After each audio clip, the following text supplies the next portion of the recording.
Hi friends, welcome to Geetanjali's kitchen. ఈరోజు vegetable rice ఏ విధంగా చేయాలో చూపించబోతున్నాను.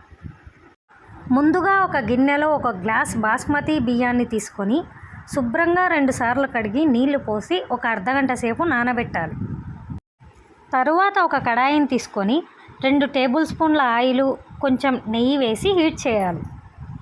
ఆయిల్ హీట్ అయిన తర్వాత ఒక బిర్యానీ ఆకు, హోల్ గరం మసాలా, 1 స్పూన్ జీలకర్ర, ఒక ఆనియను, 4 పచ్చిమిర్చి వేసి 2 నిమిషాలు వేగనివ్వాలి.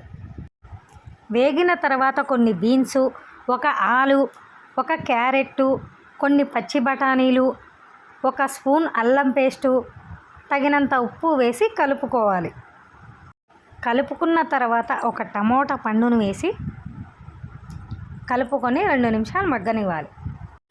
టమోటా పండు మగ్గిన తర్వాత కొంచెం పుదీనా వేసి కలుపుకోవాలి. తర్వాత బియ్యం కొలుచుకున్న గ్లాసుతో ఒక 3 గ్లాసు నీళ్ళను వేసి ఉడకనివ్వాలి.